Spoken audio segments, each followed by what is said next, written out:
So, we're into this week of our Questions of God series, and the question is, why should I go to church? Which in some ways seems like the most ridiculous question to consider with people who are currently in church. It's like if I went to a restaurant and tried to convince them, you should really go to this restaurant. They'd be like, I'm here. But okay. But what I'm hopeful for is that our reflection this day will help you on those days when maybe you're not sure if you're coming to church that day. And also that perhaps what we share this day might be helpful as you have other people in your life who do not make church a regular habit, and to understand what possibly could be part of the reasons and blessings for them to consider it. But before we dig in, our Questions of God class came up with extra questions. What we asked them in the class was, okay, you've talked a lot about this, why should I go to church? But what other questions does that raise? And so these are the questions that came from the class. The first one is, how can we confront those who misuse Christianity? Well, I go with Nike. Just do it. Don't let it go by. If you're in a gathering and someone is using the faith in a way that does not seem right, that is counter to the teachings of Jesus Christ, counter to the love and the grace that you know, speak up. I mean, you can even weasel your way into it like, well, I don't know, but for me, this is what I think about it. You don't have to say, no, you're an idiot. Let me tell you what it really is. But don't let that go. And sometimes we can get too focused on, oh, there's all these people misrepresenting Christianity in the media, and how can we go out there? It's like, look, take care of your own backyard before you try going out and solving all the problems in the nation. All right? Be present, be brave in the moments that you're there. Trust me, if everybody just took care of their own backyard on this one, we'd get a lot better message of Christianity out there. So, and also you can confront them by not misusing. Represent it faithfully and well.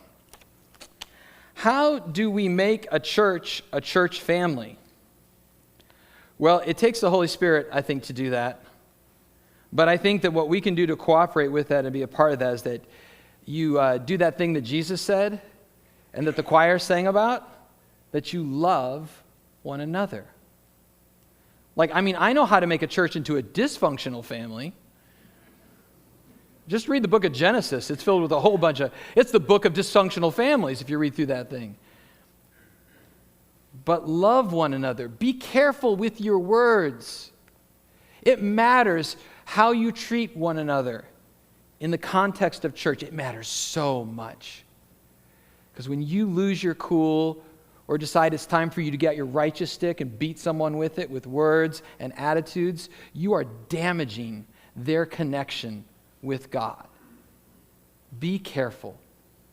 And when you feel yourself uncertain what to do and maybe something not so pleasant coming up, just say, look, make the mistake of being gracious. Make the mistake of being forgiving. Make the mistake of being just overload in that loving grace. Wouldn't it be great if all of our families were like that? Right? If all the families were loving and grace-filled and forgiving.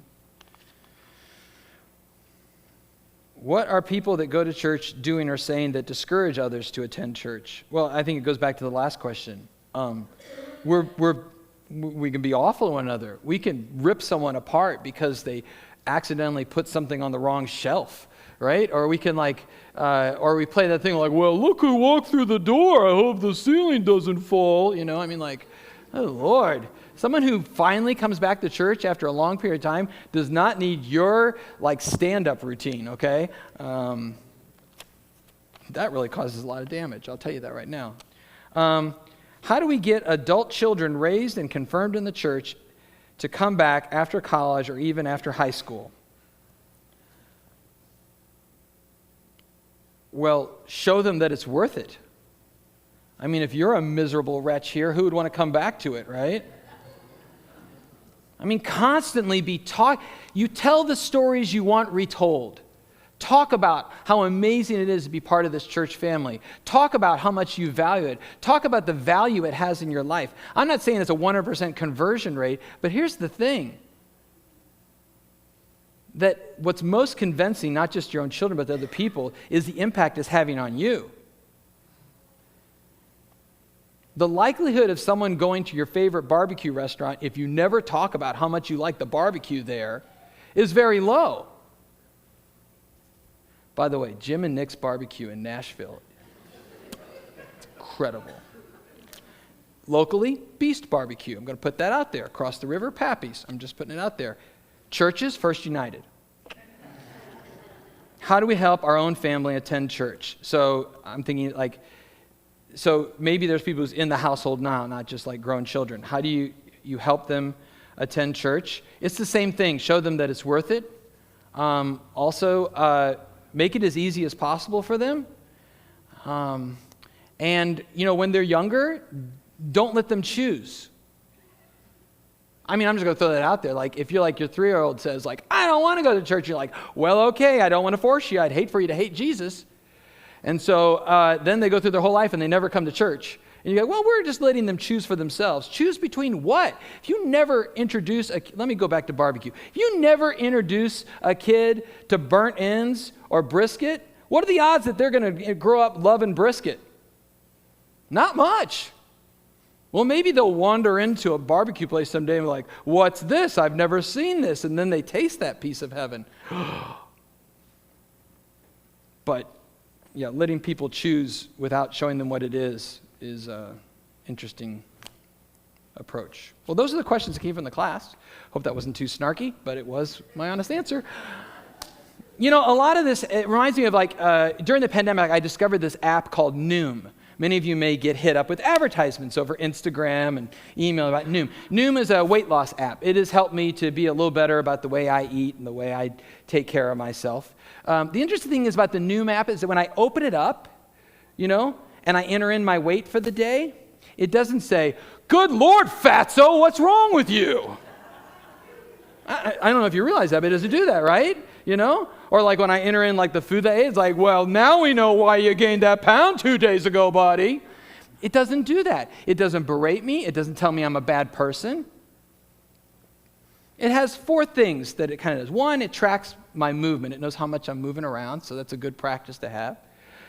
All right, I put in my weight. I put in the food that I eat each day, so you can kind of track that. And then it has these little lessons where it uses the lessons of psychology to inform me so that I can make decisions that will help me to just do a better job of choosing that which is really going to feed me. So yeah,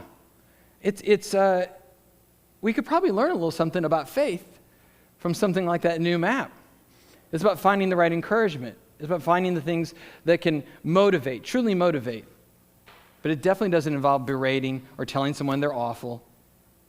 And that doesn't work for church either. Now, I wasn't always really good at motivation for church, particularly for myself. So, if I just want to share with you, hey, what did I use when I was younger and I wanted to get myself going to church? I don't really recommend this. This is what would happen. So young Rob and Sarah Dyer, newly married, we felt like life was maybe too busy to get to church every week. Then we had 4 kids and found out what real busy was. But, back then, we'd wake up on a Sunday morning, we'd be laying in the bed, and the question would come up, are we going to church today? And then this was what I would do, which I don't recommend for your faith journey or your marriage journey. This is what I would say to my wife. I would say, well, it does kind of seem like that after all that God has done for us, we ought to be able to give up 1 hour. And then the second thing I would say is that, there are some countries where people risk their very lives to go to church, but we can't be bothered, which usually resulted in my lovely bride saying, okay, fine, we're going. That's what worked for me, and I've recognized that what works for me doesn't work for everyone. And so really, my intention in addressing this question of why should I go to church is to try to find something that maybe will be helpful to you when you have those days when it just isn't, you're not feeling it, or you feel yourself start to drift a little bit. Maybe there's something I'm going to share with you today that's going to be helpful. The other one is that you have other people in your lives, other people who say no all the time to going to church. And maybe there's something I'm going to share with you today that's going to help you to have that conversation that maybe needs to happen. So, why don't we go to church? Or why should we go to church? Let's take it to the positive. Well, first of all, it's good for you. It's good for you spiritually. You know you're a spiritual being, right? You're not just a bunch of flesh and bone. And there's a spiritual element to your very being. And being in the company of church helps nurture that. Just on that spiritual level of being in the ritual, of being involved. Otherwise, we wouldn't go through this process. When else in your life would you take yourself on a journey of praising God, of confessing before God, of being reminded of the forgiveness that you have, of letting Scripture come to you, of being involved in ritual together, of praising God? Maybe you'd pull off your own personal worship service on a regular basis, but probably not. It's good for you. It's a good nurturing spiritually. It's also good knowledge-wise. You come here, you learn things. You learn things about God. You learn things that your own self-affirming online algorithm feed is not going to give you. You can come here and get a little challenged on the most complex things and sometimes on the most basic things. There's knowledge to get from being here. It's good for you. It's also just mentally good to come and be part of a loving, faithful community like this. Didn't we learn anything from COVID? That it generally doesn't go well for us mentally to get isolated. To choose, I'm just going to stay at home by myself, or we'll just stay here ourselves today. We tried that during COVID. Wasn't wildly successful. It's just good for us. Now, I understand that we can say all this and reflect on this, but at the end of the day, that one of the things I hear a lot from individuals as well as families is that, the reason why we don't go to church is because we're just tired. We're just tired. You know what our Monday is like? Do you know what our Tuesday is like? Do you know what our Wednesday is like? Everything's so busy, and then on the weekends we're running around and we're doing this and we're doing that, and we're just so overwhelmed that on Sunday mornings it's just I just can't. I just need a break. I understand that. Remember the part where I told you I had 4 kids? Life does get very busy, and it can be exhausting. But what I'm thinking is that if your life is so overwhelming and so exhausting, it makes you so tired that you cannot manage to come and be part of a fellowship on a Sunday morning, then maybe the thing to change is not going to the fellowship, but maybe it's the other 6 days of the week that you're exhausting yourself. Not out of a guilt trip about church, but just out of is this good for you? Is it good for you? Is it good for your family? Is this really the best thing to do with your life, is to run yourself so hard that the idea of getting dressed and driving up into a building and participating in a worship service just seems like too much? I think there's something else going on in your life. And it probably would be better for you to address that. Why should I go to church? I think a second big reason, besides it's good for you, is that it's the right thing to do. This God who made everything, who has loved you so very dearly and reached out to us again and again. Doesn't it seem odd to say, I can't bother to give you an hour, God? I mean, it's basically just saying, God, I know everything you've done for me. I know that you've given me the gift of life and all that I have in this world, and you love me so much, died on a cross for my sins, but quite frankly, it's not enough. You got to do something more to get me to also give you an hour on a Sunday? Are you kidding me? What more does God have to do to make it seem right for you to be in church? What more? Also, it's just right out of we've been asked. It's part of the basics of the scriptures that you were meant to keep Sabbath. And yes, Sabbath is rest, but one of the primary components of Sabbath rest is supposed to be worship. Now, if what you're doing is like, well, no, Pastor, this is what we do as a family or as a couple or just myself. I wake up on Sunday morning, and instead of coming to church, we have our own little worship service, and we engage in worship on our Sabbath. Okay, you get a free pass. If that is actually happening, free pass. I can give you a lot of reasons why you still should come to church, but I'm going to give that one to you. But it doesn't normally hold up. It is in the scriptures that we are to keep the Sabbath holy. And when we work so hard that we can't manage to keep the Sabbath holy, then we're not living in the right way with God. And it is true. It is true that there are other people out there who sacrifice so much for the privilege to sit where you are in another country, in another circumstance. Risking life. Can you imagine if I told you that if you came to church today, you might be arrested? I'd say it would be a low Sunday. Now, I understand a counter argument to this is simply like, this is all based on a real belief in God. If I don't really believe in this God stuff, then I the fact that it's right according to relationship with God, that doesn't seem like a very good argument. Well, here's the thing. Usually what happens in the course is someone says, I don't know, I just don't, I'm not feeling as much, or like, I'm not sure I really believe. Well, if that's the state that you're in, where you're starting to not quite believe as much, you're starting to have a little weakness of your faith, do you think the best way to take care of that is to separate yourself from church, to separate yourself from the faith? As you start to feel it slip, is to actually push it away? Or is it better to just to lean into it with some trust and some faith and saying, I'm not feeling it today, but I want to feel it, so I'm going. And also, here's the thing. Right now, if the person who means the most in the world to you, someone who's very dear to you, someone who you love, maybe it's a child, a grandchild, a husband, a wife, a brother, a sister, a dear friend, whoever that person is who's the closest to you in your life, if they suddenly were in an accident, they suddenly were facing a situation where they might lose their life, would there be any moment where you would utter the words, please, God, help?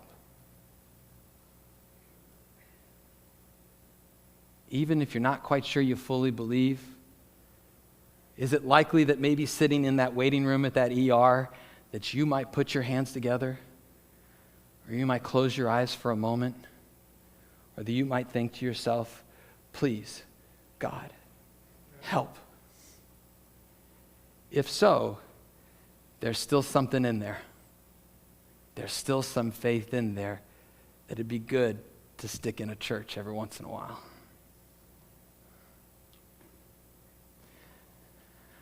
Another reason why I think you should go to church is that you're needed here. You're needed here. Imagine today if you came to church and there was just 5 people here. How would that feel? Now, I'd love for you to say like, I don't need other people. I love Jesus so much, all I need is to be within the assembly of the people of God. I'm okay. The truth is, it'd bring you down a little bit, wouldn't it? So when you come here and give this gift of your presence to one another, yes, it's good for you, and yes, it's right in because of all that God has done, but also we need one another here. We need that reassurance. It might be that this is the day when you're here to comfort someone. This is the day when you're here to be that friendly face, to be that loving presence, to be that reminder of God in action when others come here. When you make that extra, when it is hard for you to get here. And yes, I include even, those on Zoom. I don't want anyone on Zoom to feel like, oh, he's not talking to us. No, it is good that you're there on Zoom. I hear you all caring for one another on Zoom. I hear you all speaking, checking in with each other before I get over to that little station and we get to talk. That is church too. When you make that effort to be there, whether it's online in Zoom or here in person, you are giving a gift to others, and they need you here. And also, the community needs us here. They need the people of God gathering together and preparing ourselves to be the light of Christ in the world. Imagine what this community is like if all the churches just disappeared. Imagine how many kids go hungry if we disappear. How many people suffer if we disappear. How many people are not visited or cared for if the Christians and the churches just went away. We need to be here because they need us out there. And also, there's some people who are probably right in your immediate circle. Maybe they're in your household, or maybe they're friends of yours, close friends of yours. They need you here, because without you, they won't be here. And I know it can be exhausting. And one of the things that I've heard from people say before is that, look, sometimes, I just get tired of being the one that drags everybody out of bed. I get tired of being the one nudging on my spouse. Come on, let's go. I get tired of being the one trying to push my friend to make sure, let's go to church together. I'll meet you there. I get tired of that. And I understand that. But this is so valuable. This is so good. They need you. They need you to knock on that door and wake them up 100 times. They need you to give them that phone call. You're going to be there today, right? They need you because inside their heart and wherever they are in their faith journey, it's not enough to make the move to be here. So you being here and being an encourager of others in your household, in your life to be here, they need that. You don't realize how many times you might be that last connection before someone lets go. And don't they mean enough to you to never let go?